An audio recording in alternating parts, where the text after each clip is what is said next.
Hello friends, greetings to all. I Prof.Darshan Thakur from Terna Engineering College Dharashiv welcomes you on my YouTube channel for this subject head network theory. So friends, as far as this session is concerned, so in this session we will try to discuss the most important theorem which is used in case of this network theory, whose name is nothing but the maximum power transfer theorem. So first of all, we will try to learn the basic logic behind this maximum power transfer theorem. Then after that, with the help of one example, we will try to find out the maximum power delivered across that circuitry with the help of this maximum power transfer theorem. So first of all, one question arises in our mind ki, what is the objective of this maximum power transfer theorem, or first of all, we need to understand the statement of this maximum power transfer theorem. Means under what kind of circumstances this theorem is being used. So, the statement for this maximum power transfer theorem is very simple. As its name indicates, in case of either AC network or the DC network, definitely V2 can deliver the maximum power across that load if and only if the internal resistance of that network is equals to the load resistance of that network, or when the internal resistance of that circuit equals to the load resistance of that circuit, at that time V2 can deliver the maximum power across that load. So this is the simple logic behind this maximum power transfer theorem. So as far as the circuit is concerned, so as you can see in that circuitry, our aim is to determine the desired value of this load resistance RL in order to transfer the maximum power from source to the load. So that is our objective, and along with this objective we need to determine the maximum power omitted by that circuit. Means we need to determine the P max. Here, according to this maximum power transfer theorem, P max equals to V square upon 4RL, where this V is nothing but what? VTH, and this RL is nothing but what? The RTH. So now we will try to discuss the significance of this V Thevenin and R Thevenin in case of this maximum power transfer theorem.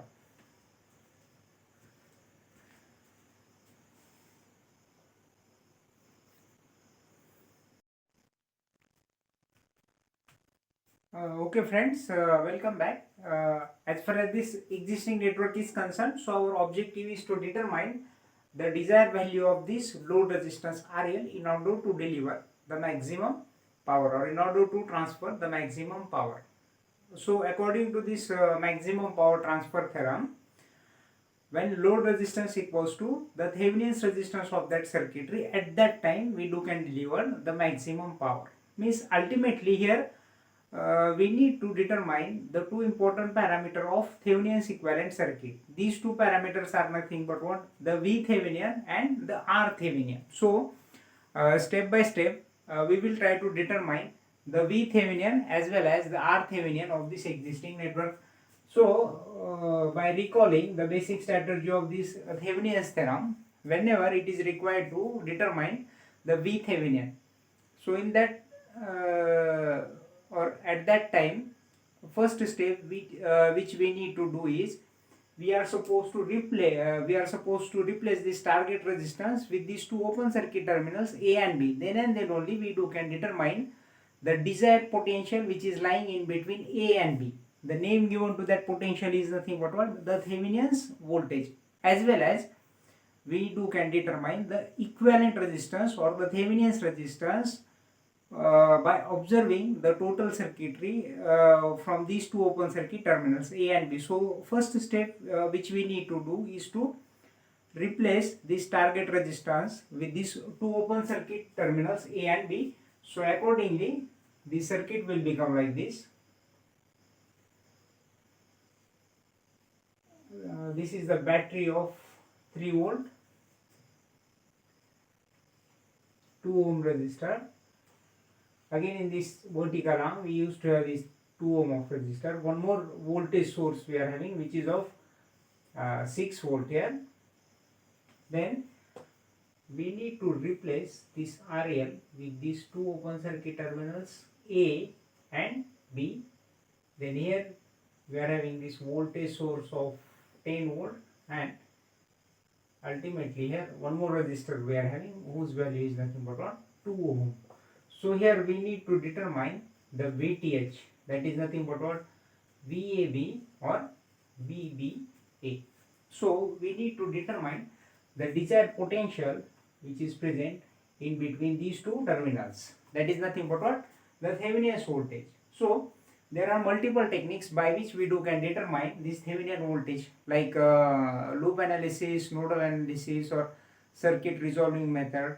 Now in this scenario, instead of using node analysis or the circuit resolving technique, when we apply the Kirchhoff voltage law to this circuitry, at that time definitely it is very much easy for we people to determine this VThevenin or VAB, or we can call it as a VBA, right?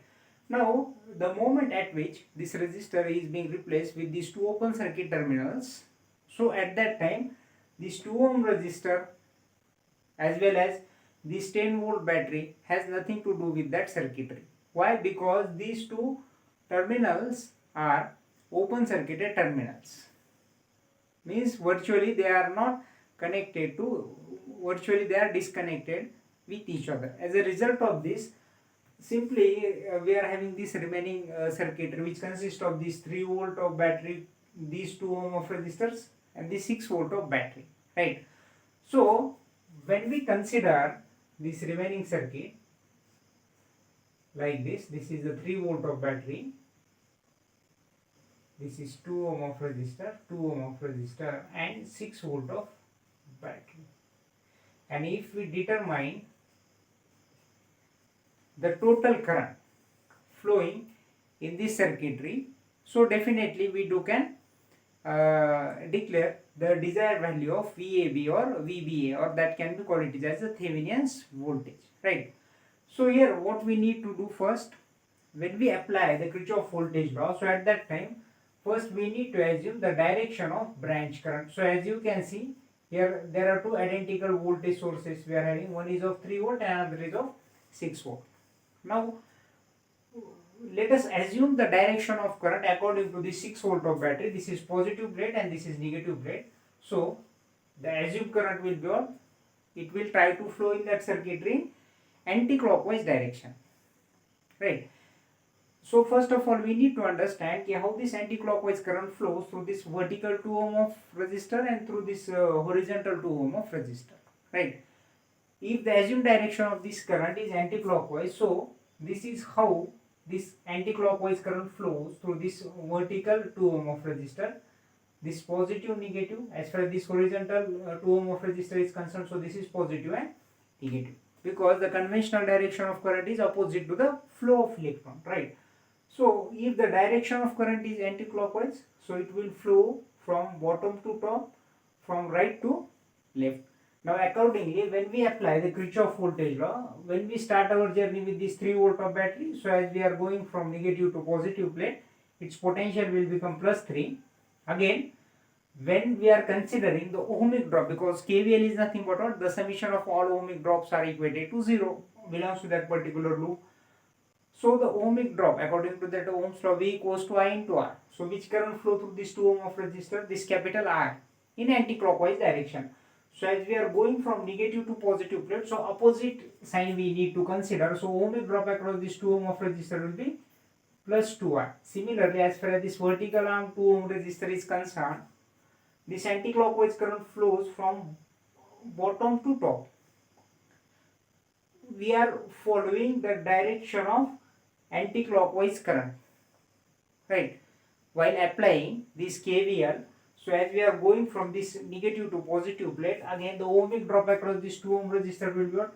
Plus 2I, and as far as the 6 volt battery is concerned, as we are going from positive to negative plate, so it will become minus 6 equals to 0. When we simplify this term, so it will become 4I equals to 3.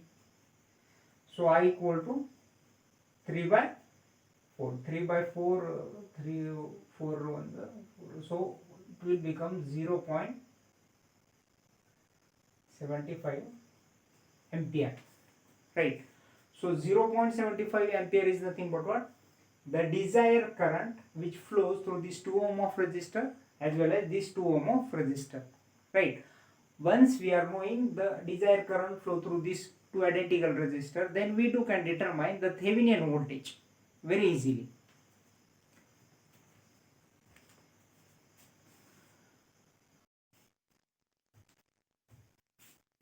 Okay friends, so after tabulating the total current flowing through this particular loop or series circuit is exactly equals to 0.75 ampere. Then after that we need to determine the desired potential which is lying in between A and B. So for that purpose, according to this Thevenin's theorem, we are supposed to determine from sake of observation there are how many conducting paths which are present in between A and B, right? Then out of that finite number of paths, we need to select the shortest conducting path which is present in between A and B. So let us quickly go through. See, the outermost path is nothing but what? The longest conducting path which is present in between A and B, which consists of this 2 ohm resistor, 3 volt battery, this 2 ohm resistor and this 10 volt of battery. The innermost conducting path which consists of this 2 ohm of resistor, 6 volt of battery, 2 ohm of resistor and this 10 volt of battery. So this is nothing but what? The shortest conducting path, or we too can call it as a the desired potential which is lying in between A and B is to be tabulated with the help of this innermost conducting path. So we need to draw this innermost conducting path like this. When we start our journey with this A, so this is 2 ohm of resistor, 6 volt of battery, again this 2 ohm of resistor, 10 volt of battery, and we are supposed to terminate our journey at B, right? Now another important thing which we need to remember key how this 0.75 ampere current flows through this 2 ohm of resistor. As far as this 2 ohm of resistor is concerned, so the total current flowing through this 2 ohm of resistor is exactly equals to 0. Why? Because one end of this 2 ohm resistor is associated with this open circuit terminal B. As these 2 points are virtually disconnected, so it has nothing to do with current flow. So that's why current flowing through this 2 ohm of resistor is exactly equals to 0. As far as this 2 ohm of resistor is concerned, so the assumed direction of current is anti-clockwise, means this is positive and this is negative. So which potential we are supposed to determine here? We are tabulating VAB, means we are going from A to B. So while going from A to B, we are following the negative plate and after that we are heading through this positive plate. So while considering the ohmic drop, which sign we need to consider? As we are going from negative to positive plate, so its opposite sign we need to consider. So the ohmic drop across this 2 ohm of resistor will be plus 2 into current flowing through that 2 ohm of resistor. So VAB equals to the voltage drop across this 2 ohm of resistor. According to that Ohm's law, V equals to I into R. So total current is 0.75 into 2. After that, as we are going from positive plate to negative plate, as far as the 6 volt battery is concerned, so obviously minus 6, the current flowing through this 2 ohm of resistor is 0, so the voltage drop is 0. As far as this battery is concerned, the potential of this battery is 10 volt. We are going from negative to positive, so opposite sign we need to consider. So this will be the desired statement for VAB. So 0.75 into 2 minus 6 plus 10.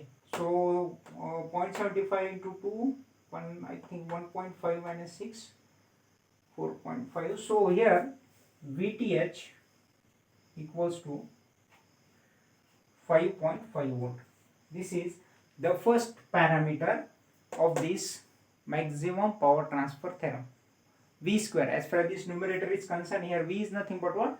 V Thevenin, which exactly equals to 5.5 volt. So in that second step, we need to determine the R Thevenin, right? So while tabulating this R Thevenin, R Thevenin is nothing but what the equivalent resistance of that circuitry which is to be observed from this A and B. So while tabulating this R Thevenin, as far as voltage source are concerned, so that okay friends, so while tabulating this R Thevenin, the same strategy we need to recall which we had used in case of this Thevenin's theorem. While tabulating this R Thevenin, all the voltage sources can be treated as a short circuit element, and if you are having any current source, that can be treated as a open circuit element. So accordingly we need to modify the given circuitry. So as you can see, there are three voltage sources we are having with us. So this is how the R Thevenin is being tabulated. This 3 volt of battery is being no more with us, that can be treated as a short circuit element. This is 2 ohm of resistor in this horizontal arm. This is 2 ohm of resistor in this vertical arm. This 6 volt of battery can be treated as a short circuit element. Here we are having these two terminals A and B. This 10 volt of battery is also being short circuited, and this is 2 ohm of resistor. So this is how this circuit will look like, and from this point we need to observe the Thevenin's resistance or the equivalent resistance, because according to this maximum power transfer theorem, when the load resistance equals to Thevenin's resistance or the equivalent resistance, at that time we can deliver the maximum power across this load, whose formula is nothing but what V square upon 4 RL, where V is nothing but what V Thevenin, and this RL is nothing but what R Thevenin, right?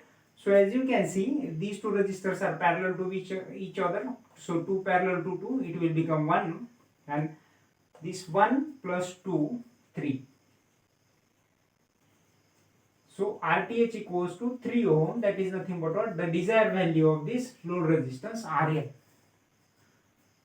That is the first objective as far as this numerical is concerned. Tabulate the desired value of RL for maximum power transfer. So which exactly equals to 3 ohm, which is nothing but what the R Thevenin. Then after that, as I told you earlier, finally we need to determine the Pmax. Pmax equals to V square upon 4 RL, where V is nothing but what V Thevenin, 5.5 square upon 4 into RL is nothing but what RTH. So this statement will give you the maximum value of power, which is always measured in terms of few watt, right? So this is how this maximum power transfer theorem is being used in case of this electronic circuit or the communication system. So I just hope you understand all these steps belongs to this maximum power transfer theorem. Thank you.